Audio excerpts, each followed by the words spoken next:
నమస్తే బోసుకుమరి. టీడీపీ జనసేన ఇద్దరు కలిసి పోటీ చేస్తే, సమన్వయంతో పోటీ చేస్తే ఎలాంటి రిజల్ట్స్ వస్తాయో 2024 ఎలక్షన్స్ అనేది ఒక తార్కాణం.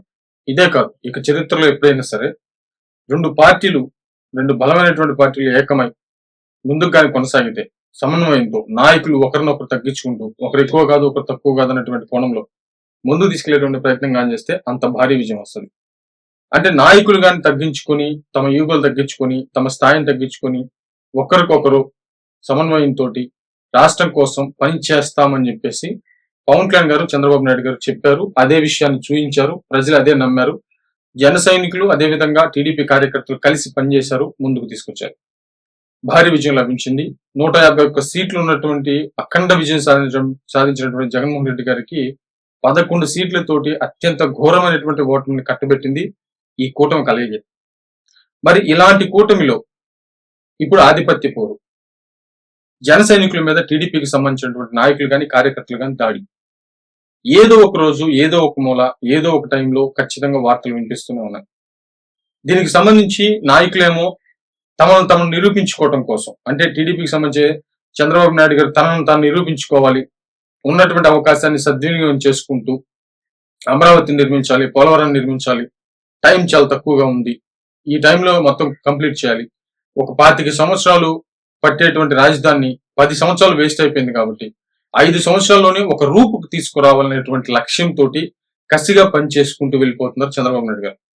మరి పార్టీకి సంబంధించి మరి క్రింది స్థాయి పార్టీ విధానాలు, అంటే ఒక రకంగా గ్రౌండ్ లెవెల్ కి వెళ్ళి పార్టీని బలోపేతం దిశగా, అంటే అది చెక్కు చెదరనీయకుండా, తెలుగుదేశానికి ఆల్రెడీ బలోపేతం ఉంటుంది, దాన్ని చెక్కు చెదరనీయకుండా అలాగే కాపాడుకునేటువంటి బాధ్యతలు లోకేష్ గారికి అప్పచెప్పిన, లోకేష్ గారికి తనకు పదవి ఉండటంతో ఆ పదవి చూసుకుంటూ దాన్ని కొంతమంది టీం కి అప్పచెప్పారనేటువంటి వార్తలు వస్తున్నటువంటి నేపథ్యంలో మరి అది కరెక్ట్ గా జరగట్లేదు అనేటువంటి వాదన బలంగా వినపడుతుంది. ఇకపోతే పవన్ కళ్యాణ్ గారికి మొదటిసారిగా పిఠాపురం ప్రజలు అవకాశం ఇచ్చారు. తద్వారా తనకున్నటువంటి ఇమేజ్, తను పడినటువంటి కష్టం, పార్టీని బిల్డ్ చేసుకున్నటువంటి విధానం, తను చేసినటువంటి త్యాగాలు, ప్రజల గుండెల్లో సంపాదించుకున్నటువంటి ప్రేమ, ఇవన్నీ కలిసి జన సైనికుల త్యాగాలతోటి పవన్ కళ్యాణ్ గారు వచ్చినటువంటి ఆ పదవిని నిలబెట్టుకోవాలి, తద్వారా నెక్స్ట్ లెవెల్ కి వెళ్ళాలి, తనను తాను నిరూపించుకోవాలి, ప్రజల కోసం బ్రతకాలనేటువంటి ఒక దృఢ సంకల్పంతో ముందుకు వెళ్తున్నటువంటి తరుణంలో జన సైనికుల మీద జరుగుతున్నటువంటి దాడులు. అంటే ఒక రకం చెప్పాలంటే పార్టీ అనేది పదవులు వస్తాయి పోతాయి ఏమైనా అవుతాయి, కానీ పార్టీ ఎప్పుడూ కూడా బలంగా ఉండాలి. క్యాడర్ అనేది చాలా ఇంపార్టెంట్. అంటే గ్రౌండ్ లెవెల్లో క్యాడర్ ఒక పార్టీని నమ్ముకున్నప్పుడు వాళ్ళకి ఇరుకు ఇబ్బందులు లేకపోతే పరిస్థితులు తేడా పడినప్పుడు సరే అక్కడ ఉండేటువంటి అధిష్టానంలో ఉండేటువంటి పరిస్థితులకు రీత్యా అనుగుణంగా వీటిని పరిష్కరించే మార్గాలు ఖచ్చితంగా వెతకాలి. ఇది ఖచ్చితంగా లోపిస్తుంది అనేటువంటి వాదన ఖచ్చితంగా బలంగా వినపడుతుంది. బట్ పెద్ద స్థాయిలో ఏం జరగట్లేదు, కానీ చిన్న స్థాయిలో జరుగుతున్నటువంటి పరిస్థితులు అయితే ఉన్నాయి. మీకు ఎగ్జాంపుల్ చెప్పాలంటే 2 సంఘటనలు, ఈ శ్రీకాళహస్తిలో జరిగినటువంటి ఒక సంఘటన మీకు తెలిసే ఉంటుంది, అదేవిధంగా సత్యనపల్లిలో జరిగినటువంటి ఒక సంఘటన. అంటే జనసేన జిల్లా కార్యదర్శి మీద సాంబశివరావు గారి మీద జరిగినటువంటి దాడి. పక్కన నేను వీడియో కూడా ప్రొజెక్ట్ చేసేటువంటి ప్రయత్నం చేస్తాను, ఫొటోస్ కూడా వచ్చాయి. బాగా విచక్షణ రహితంగా ఆయన మీద దాడి చేశారు. ఎవరో లేడీస్ జెంట్స్ వచ్చేసి మీరు కన్నబాబు గారి మీద అనుచితంగా వ్యాఖ్యలు చేస్తున్నారు అనేటువంటి విధంగా ఆయనతో గొడవ పడి అక్కడ ఉండే వస్తువులు, వైర్లు, తాళ్లు, లేకపోతే డబ్బాలు ఏది దొరికితే దాన్ని తీసుకొని బాధేసినటువంటి పరిస్థితి ఉన్నాయి. ఆయన హాస్పిటల్ పాలైపోయారు, పలానా నన్ను ఇట్లా కొట్టించారు అనేటువంటి విధంగా ఆయన కూడా స్టేట్మెంట్ ఇచ్చారు. ఇది జరుగుతున్నటువంటి విధానం. ఇదే కాదు, కార్యకర్తల లెవెల్లో కూడా టీడీపీ పార్టీకి సంబంధించి గతంలో ఉన్నటువంటి పరిస్థితి ఏంటి, ఇద్దరు విడిపోయి పోటీ చేస్తే జగన్మోహన్ రెడ్డి గారు సీఎం అయ్యారు. అప్పుడు డైరెక్ట్ గా టీడీపీకి సంబంధించినటువంటి కార్యకర్తలు, విజ్ఞత కలిగినటువంటి టీడీపీ కార్యకర్తలు చాలా మంది కూడా డైరెక్ట్ గా చంద్రబాబు నాయుడు గారిని ప్రశ్నించారు, జనసేనతో పొత్తు పెట్టుకోండి అనేటువంటి విధంగా. ఎందుకు అప్పుడు ఆయన చెప్పినటువంటి మాట ఏంటి, ఒక సైడ్ కాదు లవ్ ఉండాలి, 2 సైడ్లు లవ్ ఉంటే మనకి ఇది కుదురుద్ది అనేటువంటి విధంగా బహిరంగంగానే కార్యకర్తలు అడిగి చంద్రబాబు నాయుడు గారిని అడిగితే ఆయన సమాధానం చెప్పాల్సినటువంటి పరిస్థితులు వచ్చాయి. కాబట్టి మీరు కలవండి, జగన్మోహన్ రెడ్డి గారి యొక్క విధానం తట్టుకోలేకపోతున్నాము, టీడీపీ కార్యకర్తల మీద అదేవిధంగా జనసేన కార్యకర్తల మీద విపరీతమైనటువంటి ధోరణులు వ్యవహరిస్తున్నారు చాలా మంది అనేటువంటి విధంగా వికృతమైనటువంటి విధానానికి వెళ్తుంది, అటు మాటలైతేనేమి దాడులైతేనేమి అనేక విధాలుగా చాలా ఇబ్బంది పడుతున్నాం అనేటువంటి అక్కసి కార్యకర్తలు రావటం, అది ఇంకా చంద్రబాబు నాయుడు గారు అరెస్ట్ అవుతుందో అది ఇంకా పెరిగి పెద్దదవటం వల్ల వీళ్ళిద్దరు కలవాల్సినటువంటి పరిస్థితి వచ్చింది. అదేవిధంగా పవన్ కళ్యాణ్ గారు దానికి ఉన్నటువంటి ఆయన రాష్ట్రం కోసం, రాష్ట్ర ప్రయోజనాల కోసం ఆయన కూడా ముందడుగు వేసి ఆయనే ఫస్ట్ అడిగేసి ముందు తీసుకెళ్లేటువంటి పరిస్థితి తెలుస్తుంది. ఇది ఎంత కూడా అంటే ఇద్దరు విడిగా పోటీ చేస్తే అన్సక్సెస్ ఎలా అవుతారో చూశారు, ఎలాంటి బాధలు పడతారో చూశారు. అదే విధంగా ఇద్దరు కలిసి సమన్వయంతో ముందుకు వెళ్తే ఒకరి ఈగలు ఒక తగ్గించుకొని మరి ముందుకు కానీ వెళ్తే ఎలాంటి విజయం సాధించవచ్చో, రాష్ట్రానికి ఎంత ప్రయోజనం చేకూరుస్తుందో చూశారు. ఇలాంటి బంగారం లాంటి అవకాశాన్ని కరెక్ట్ గా జనసేన టీడీపీకి సంబంధించినటువంటి వాళ్ళు సమన్వయంతో కానీ ముందుకు వెళ్ళగలిగితే, బీజేపీ కూడా వెళ్ళగలిగితే, క్రింది స్థాయిలో ఉన్నటువంటి కొంత నాయకులు ఈగోలు కానీ తగ్గించుకోగలిగితే ఖచ్చితంగా నాయకులు ఎక్సాబ్లిష్ అవుతారు. అంటే ఇప్పుడు టీడీపీకి సంబంధించిన కార్యకర్తలు కానీ నాయకులు కానీ కొంచెం తగ్గించుకొని తమ ఈగోలను కానీ పక్కన పెట్టగలిగితే చంద్రబాబు నాయుడు గారు అమరావతికి సంబంధించి, అదేవిధంగా పోలవరంకి సంబంధించి కంపెనీలు తేటం కానీ ఇవన్నీ కూడా అంటే ఒక రకంగా తెలుగుదేశం యొక్క ఖ్యాతి పెరుగుతుంది. ఇవన్నీ తెలుగుదేశం హయాంలో జరిగాయి, తెలుగుదేశమే రాష్ట్రానికి దిక్సూచి అయిందనేటువంటి ఒక మంచి పేరు ప్రపంచవ్యాప్తంగా రావడానికి టీడీపీకి సంబంధించిన కార్యకర్తలు నాయకులే కారణం అవుతారు. ఆ అవకాశాన్ని మీ ఈగోల కోసం, మీ ఆధిపత్య పోరు కోసం చెడగొట్టుకుంటారంటే అది మీ ఇష్టం. జనసేనకి సంబంధించి ఏంటంటే పడాలి, ఇంకా పడాల్సినటువంటి పరిస్థితి మాకు ఎందుకు వస్తుంది?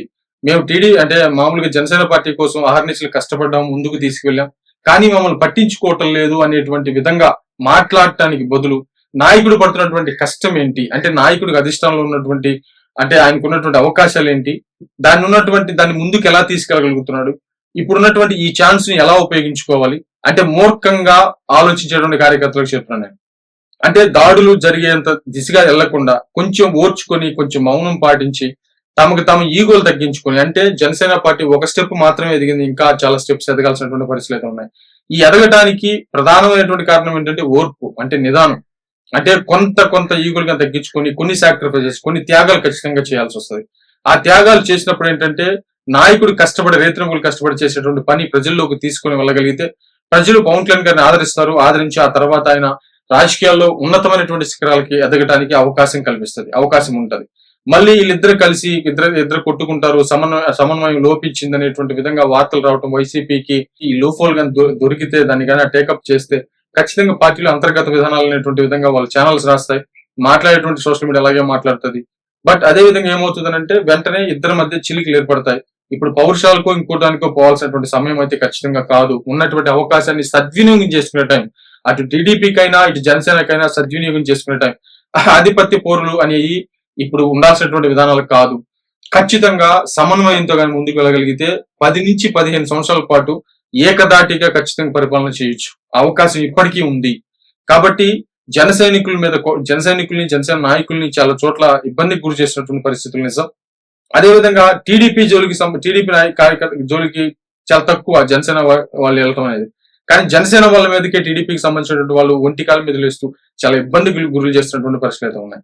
ఇది కరెక్ట్ చేసుకోకపోతే నాకు తెలిసి టీడీపీ పార్టీకి ఖచ్చితంగా ద్రోహం చేసినటువంటి వ్యక్తులే అవుతారు. అలా ద్రోహం చేసినటువంటి వ్యక్తులు నిజంగా నాయకులు, కార్యకర్తలే అవుతారా? నిజంగా పార్టీ మీద అభిమానం ఉన్నటువంటి వ్యక్తులే అవుతారా? ఒకసారి ఆత్మపరిశీలన చేసుకుంటే బెటర్. రేపు పొద్దున చంద్రబాబు నాయుడు గారైనా లేకపోతే లోకేష్ గారైనా కార్యకర్తలు మీటింగ్ పెట్టు, నాయకులు మీటింగ్ పెడితే చెప్పే మాటలు ఇవే. ఖచ్చితంగా ఏంటంటే పార్టీ ఎదుగుదల ఉపయోగపడేటువంటి వాడు కార్యకర్త అవుతాడు. కానీ వ్యక్తిగత స్వార్థం కోసం, వ్యక్తిగత ఈ ఈగోల కోసం, ఆధిపత్య పోరు కోసం చేసేటువంటి వ్యక్తులు, కార్యకర్తలు ఎవరు అనేటువంటి విధంగానే చెప్తారు. ఇక జనసేనకి సంబంధించి ఈ గొడవలు అంత దాకా తీసుకురాకుండా, ఎందుకంటే ఎట్లా ఉంటారంటే త్రిశంకు స్వర్గంలో ఉన్నటువంటి పరిస్థితి అయిపోయింది జనసేన పార్టీ. ఉన్నటువంటి అవకాశాన్ని సద్వినియోగం చేసుకోవాల్సిన టైం ఇది సద్వినియోగం చేసుకోకపోతే ఖచ్చితంగా జనసేనకు విపరీతమైనటువంటి చెడ్డ పేరు వస్తుంది. ఇంత కష్టపడి జనాలకి మారుమూల గ్రామాలకు కూడా వెళ్ళి పవన్ కళ్యాణ్ గారు సేవ చేస్తున్నా కూడా, డిప్యూటీ సీఎం అయిన తర్వాత కూడా తన సొంత డబ్బులు లక్షల రూపాయలు ప్రజలకు దాన ధర్మాలు చేస్తున్నటువంటి ఇలాంటి టైంలో కూడా ఆయన నిందించేటువంటి వాళ్ళు, ఆయన మీద అసూయ పడేటువంటి వాళ్ళు, ఆయన మీద తప్పుడు ప్రచారం చేసేటువంటి ఇంకా అలాంటి సన్నాసులు ఉన్నారు అంటే మనం చేయగలిగేది ఏం లేదు. నాకు తెలిసి ఆయన సంపాదించేటువంటి ప్రతి రూపాయిని కూడా ప్రజలకే వెచ్చిస్తున్నటువంటి నిజంగా మహోన్నతమైనటువంటి వ్యక్తి ఒక రకంగా చెప్పాలంటే. అలాంటి వ్యక్తి మీద కూడా విమర్శలు చేసి ఆయన్ని కూడా తప్పుగా ఆలోచించి తప్పుగా చూసేటువంటి వ్యక్తులు ఉన్నారు అంటే ఇంకెంతకంటే నాకు తెలిసి మహాత్మా గాంధీ గారే మళ్ళీ పుట్టి వచ్చినా కూడా ఆయన్ని కూడా విమర్శించి, ఆయన కూడా తప్పుబట్టి, ఆయన కూడా ఏలు పెట్టి ఆయన్ని కూడా ఇట్లా విమర్శల పాలు చేసేటువంటి విధంగానే ఉంటుందేమో ఇప్పుడున్నటువంటి రాజకీయాల పరిస్థితి అనేది భయం వేస్తున్నటువంటి పరిస్థితి ఉన్నాయి. కాబట్టి జన సైనికులకు తగ్గాల్సినటువంటి టైం, ఓర్చుకోవాల్సినటువంటి టైం, గొడవలకు వెళ్లకుండాల్సినటువంటి టైం. ఆధిపత్య పోరు అనేది ఇప్పుడు కాదు, ఇప్పుడు అయ్యేటువంటి పని కాదు. దాన్ని తగ్గించుకొని ముందుకు వెళ్లాల్సినటువంటి టైం ఖచ్చితంగా ఉంది. దానికి తోడు అధిష్టానానికి సంబంధించి కూడా జనసేనకు సంబంధించి కనీసం చిన్న పనులు కూడా అవ్వట్లేదు అనేటువంటి ఒక బాధ ఖచ్చితంగా ఉంది జన సైనికులు. ఏంటంటే ఒక స్టేషన్ లో కానీ, లేకపోతే ఒక గవర్నమెంట్ ఆఫీస్ లో కానీ, లేకపోతే ఇంకో చోట కానీ ఎక్కడా కూడా చిన్న పనులు కూడా అవ్వట్లేదు అనేటువంటి విధంగా ఇది ఖచ్చితంగా కొంచెం బాధాకరమైనటువంటి విషయం. ఎందుకంటే ఎంతో కష్టపడ్డారు. ఒకరినొకరు సహకరించుకుంటేనే ఎదిగారు. కాబట్టి ఏంటంటే కింది స్థాయి కార్యకర్తలకి కొంత చిన్న చిన్న పనులు ఉంటాయి కంపల్సరీగా. ఆ పనులు ఏంటంటే మా పార్టీ నాకు చేస్తది అనేటువంటి ఒక ధైర్యం, నమ్మకం ఉంటది వాళ్ళకి. దాన్ని ఖచ్చితంగా నిలబెట్టుకోవాలి. క్యాడర్‌ని కాపాడుకునేది అక్కడే. ఏదో ఒక చిన్న పనులు వాళ్ళు ఏమైనా కోట్లు కోట్లు ఆశించేటువంటి దానికి చిన్న చిన్న పనులు ఏదైనా కావాల్సింటే చేసి పెట్టడం అంతే. అవి కూడా జరగట్లేదు అనేటువంటి విధంగా చాలా విమర్శలు వస్తున్నటువంటి తరుణంలో ఖచ్చితంగా పవన్ కళ్యాణ్ గారు దీని మీద దృష్టి పెట్టాల్సినటువంటి అవసరం అయితే ఉంది అనేది, కనీసం నాగబాబు గారైనా సరే దీని మీద దృష్టి పెట్టాల్సిన అవసరం ఉందనేది చాలా మంది మాట్లాడుతున్నటువంటి పరిస్థితులు అయితే ఉన్నాయి. మరేమైతే చూద్దాం.